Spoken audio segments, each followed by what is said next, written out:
മലയാളികൾ നിരവധിയായി താമസിക്കുകയും ജോലി ചെയ്യുകയും ചെയ്യുന്ന പ്രദേശത്തുള്ള ബലദിയ സ്ട്രീറ്റ് മലയാളി കൂട്ടായ്മ സംഘടിപ്പിച്ച ഇഫ്താർ വിരുന്നിൽ 2000-ലധികം പേരാണ് പങ്കെടുത്തത്. ഇഫ്താറിൽ പങ്കെടുത്തവരിൽ ഭൂരിഭാഗവും മലയാളികളാണ്. മലയാളികൾക്ക് പുറമെ മറ്റ് സംസ്ഥാനക്കാരായ ഇന്ത്യക്കാരും യമനികൾ, പാകിസ്ഥാനികൾ, ബംഗാളികൾ തുടങ്ങിയവരും പങ്കെടുത്തു.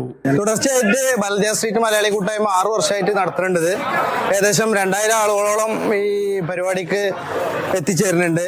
എല്ലാ വിഭാഗക്കാരെ ഉൾക്കൊള്ളിച്ചുകൊണ്ട് തന്നെ ഞങ്ങൾ ഈ പരിപാടി വളരെ ഉഷാറായി നടത്തുന്നുണ്ട്. ഇവിടുത്തെ ഷോപ്പിംഗ് സെന്ററുകളുടെ ചുറ്റുമുള്ള ടൈൽസ് പാകിയ വിശാലമായ മുറ്റത്ത് വിരിച്ച ഇഫ്താർ സുപ്രയിൽ വിവിധ രാജ്യക്കാർ സാഹോദര്യത്തോടെ നോമ്പ് തുറന്നത് വ്യത്യസ്ത കാഴ്ചയാണ് സമ്മാനിച്ചത്. തങ്ങളുടെ പാത്രത്തിലെ നോമ്പുതുറ വിഭവങ്ങൾ പരസ്പരം പങ്കുവെച്ച് സന്തോഷത്തോടെ ഇഫ്താർ സമൃദ്ധമാക്കി. 100 കണക്കിന് പേരുമായി തുടങ്ങിയ ഇഫ്താർ സംഗമത്തിൽ ഇപ്പോൾ 2000-ലധികം പേരാണ് എത്തുന്നത്. ഇവിടുത്തെ നിരവധി മലയാളി കച്ചവടക്കാരുടെ സഹകരണത്തോടെയാണ് ഇഫ്താർ സംഗമം നടത്തിവരുന്നത്. ബലദിയ സ്ട്രീറ്റ് മലയാളി കൂട്ടായ്മ president Sathar Manlayi, secretary Khaleel Pattikkad, Saleem Mampad, Shoukath Parapparangadi, Askar Manlayi, Shafi power house, Abu Melmuri തുടങ്ങിയവർ ഇഫ്താറിന് നേതൃത്വം നൽകി. Jafar Ali Palakkot, Mathrubhumi news, Jeddah.